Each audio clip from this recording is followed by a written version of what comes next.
திமுக 75 அறிவு திருவிழா என்ற காலத்தின் கட்டாயத்தின் இந்த நிகழ்வை நடத்தி கொண்டிருக்கக்கூடிய இளைஞரணி செயலாளர் துணை முதல்வர் உதயநிதி ஸ்டாலின் அவர்களே,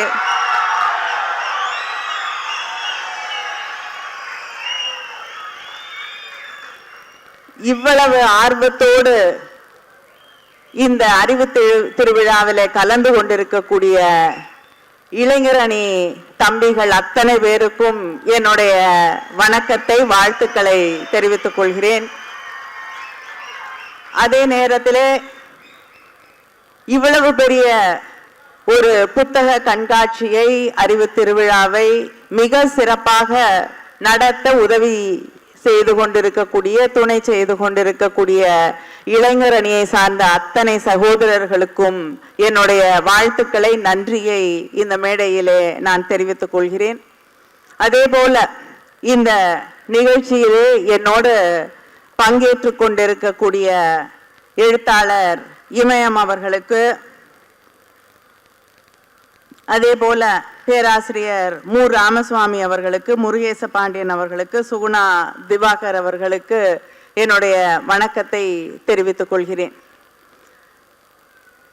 உதயநிதி அவர்கள் மிக முக்கியமான ஒரு காலகட்டத்திலே, தருணத்திலே இந்த நிகழ்ச்சியை இங்கே நடத்தி கொண்டிருக்கிறார். தேர்தல் நெருங்கி கொண்டிருக்கிறது. பல்வேறு கணைகள் நம்மை நோக்கி வீசப்பட்டு கொண்டிருக்கிறது. எந்த திசையிலிருந்து எந்த தாக்குதல் திராவிட முன்னேற்ற கழகத்தை நோக்கி வந்து கொண்டிருக்கிறது என்று தெரியாத அளவிற்கு பல்முனை தாக்குதல். ஏன்னா அவங்களுடைய ஒரே டார்கெட் நம்ம தான். பாரம்பரிய எதிரிகள், பரம்பரை எதிரிகள் எல்லாமே திமுக தான். அதுக்கு பெருமையா கைத்தட்டக்கூடிய ஒரே கட்சி இருக்குன்னா அதுவும் திமுக தான். அவங்கள வேற எதிர்த்து நின்று அறிவியல் ரீதியாக கேள்வி கேட்பதற்கோ, கருத்தியல் ரீதியாக அவர்களை மறுத்து பேசுவதற்கோ வேற யாரும் கிடையாது.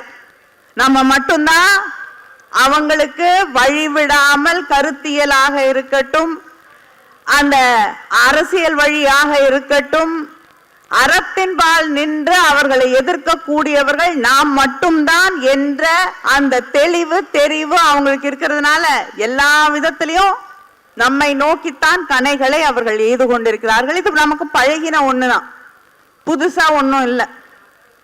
காலம் காலமாக எதை எதிர்த்து திராவிட இயக்கம் உருவாக்கப்பட்டதோ அந்த போராட்டத்தின் தொடர்ச்சியாகத்தான் இன்னைக்கு இந்த கலை திருவிழா நடைபெற்று கொண்டிருக்கிறது, அறிவு திருவிழா நடைபெற்று கொண்டிருக்கிறது. வெளியில ஒரு 50 ஸ்டால் இருக்கக்கூடிய புத்தக கண்காட்சி நடந்து கொண்டிருக்கிறது என்று உரை சொன்னார்.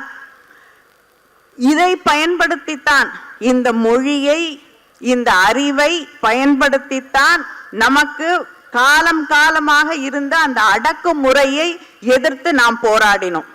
அவங்களுக்கு எதிராக நம்ம வைத்தது, எங்களுக்கு மட்டும்தான் அறிவு இருக்கு, எங்களுக்கு மட்டும்தான் சிந்திக்க தெரியும், நாங்க மட்டும்தான் படிக்கணும், நாங்க மட்டும்தான் எல்லாம் தெரிந்தவர்கள், இந்த உலகத்தின் சட்டங்களை எல்லாம் எழுதக்கூடியவர்கள் நாங்க தான் என்று எல்லாத்தையும் தன்னோட கையில வச்சுட்டு எல்லா ஆட்சி அதிகாரத்தையும் கையிலே வைத்து கொண்டிருந்த அதிகார வர்க்கத்தை எதிர்த்து போராடுவதற்கு சாதாரண சாமானிய ஒடுக்கப்பட்ட மக்களாக இருந்த திராவிட இயக்கத்தை சேர்ந்தவர்கள் கையில எடுத்த ஆயுதம் அறிவாயுதம் தான், மொழி என்ற ஆயுதம் தான். அந்த மொழியைத்தான் உதய் இன்றைக்கு மறுபடியும் இந்த அறிவு திருவிழாவிலே முன்வைத்திருக்கிறார், மையப்படுத்தி இருக்கிறார். அதனால இன்னைக்கு நாம் இந்த பகுதியிலே அதிகமாக பேச போவது கலையை பற்றி, இலக்கியங்களை பற்றி, நாம் இலக்கியத்தை கையாண்ட விதத்தை பற்றி, திரையை எப்படி, திரை உலகத்தை நாம் நம்முடைய வாகனமாக நாம் கொண்டு போய் சேர்க்க வேண்டிய செய்தியின் வடிவாக மாற்றினோம் என்பதை பற்றி எல்லாம் இங்கே பேசுவதற்கு இங்கே பல அந்த துறையை சார்ந்த விற்பனர்கள் வந்திருக்கிறார்கள். ஒரு காலகட்டத்துல ஒரு துணுக்கு போடுறதுனா கூட, ஆனந்த விகடன்ல ஒரு துணுக்கு போடணும்னா கூட அது வேற ஒரு மொழியில தான் போடுவாங்க. அவள் பேசிய மொழியில தான் அந்த துணுக்கு செய்தியே வரும். மாமாவும் மாமியும், நான் எந்த ஜாதியும் குறிப்பிட்டு சொல்லவில்லை, ஆனா அவங்க 2 பேர் பேசின மொழியில தான் அது வரும். ஆனா முரசொலியில துணுக்கு வந்தது. ஆண்டி போண்டி, அதுக்கு எதிர்வினையாக எழுதப்பட்ட துணுக்கு இது. அவங்க மொழி, திரைப்படங்கள்ல அவர்களுடைய மொழி. இலக்கியங்களை எடுத்துக்கோங்க, இமயம் இருக்கிறார், இலக்கியங்களை எடுத்துக்கோங்க, அவர்களுடைய வாழ்க்கை, அவர்களுடைய பழக்க வழக்கங்கள், அவர்களுடைய மதிப்பீடுகள், இதுதான் இலக்கியமாக இருந்தது. அதை தாண்டி நம்முடைய சாதாரண மக்களுடைய யார் யாரெல்லாம் அவங்க அவங்களுடைய அடுக்குல இருந்து, ஜாதி அடுக்குல ஏத்துக்கலையோ, அவங்களுக்கு கீழே இருந்ததா நினைச்சாங்களோ, அவங்களுடைய வாழ்க்கையெல்லாம் இலக்கியத்துல இடமே இல்லை. அதே போல நம்முடைய மொழி அங்கே அச்சிலே ஏற்றப்படவே கிடையாது. திரைப்படங்கள்ல எடுத்துக்கிட்டீங்கன்னா அது வேற ஒரு மொழிதான், சமஸ்கிருதம் கலந்த மொழிதான் அங்கே பேசப்பட்டது. நம்முடைய மொழி, நம்முடைய சாதாரண மக்களுடைய வழி மொழி எதுவுமே அங்க இடம் கிடையாது.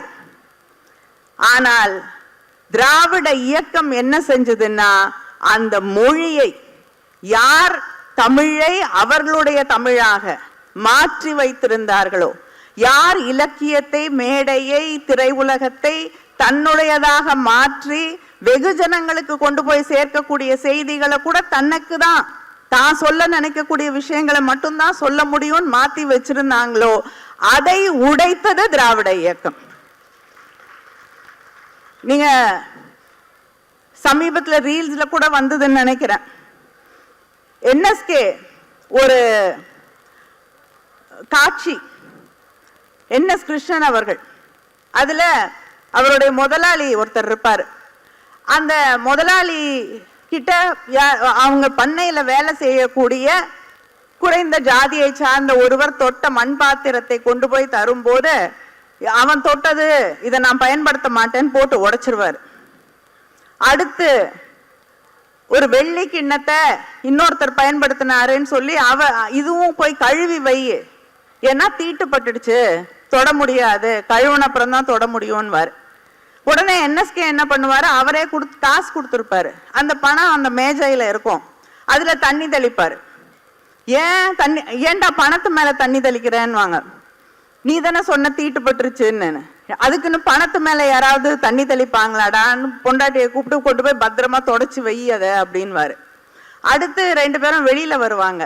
வேலை செய்யற அங்க பண்ணையில வேலை செய்யற பணியாள் ஒருத்தர் அம்மாவோட மூக்குத்தி காணாம போயிடுச்சுன்னு சொன்னீங்கல்ல, அந்த மூக்குத்தியை நான் கண்டுபிடிச்சிட்டேயா, கீழே கடந்ததுன்னு கொண்டு போய் கொடுப்பாரு. கொடுத்தோன்னே அந்த மூக்குத்தியை கையில வாங்கி அந்த முதலாளி 2 கண்லையும் ஒத்திட்டு பாக்கெட்ல வச்சுக்குவாரு. உடனே கேட்பாரு, இப்ப பாக்கெட்ல வச்சுட்டிய அப்படின்னு. ஆமாயா, நான் நகை கிடைச்சோன்னு என்ன பரவாயில்லையே, உங்க ஜாதி பொருளுடைய விலைக்கு ஏத்த மாதிரி குறைஞ்சுக்கிட்டே வருதுன்னு.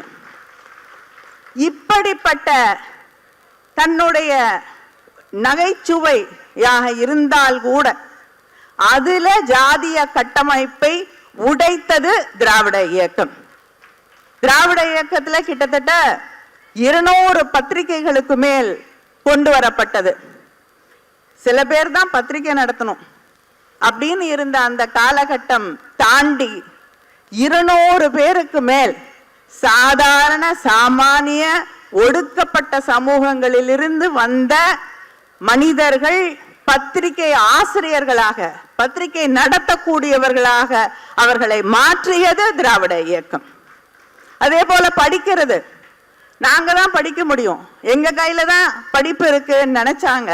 ஆனா தெருவுக்கு தெரு நூலகங்களை திறந்து எல்லாரும் படிப்பு ஒன்னும் யாருக்கும் பிரமாதம் இல்ல, உன்னாலையும் படிக்க முடியும், உள்ள படிக்க ஆரம்பிச்சீங்கன்னா நீ யாரையும் ஜெயிச்சு காட்டலாம் என்று அதை நிரூபித்து காட்டியது திராவிட இயக்கம்.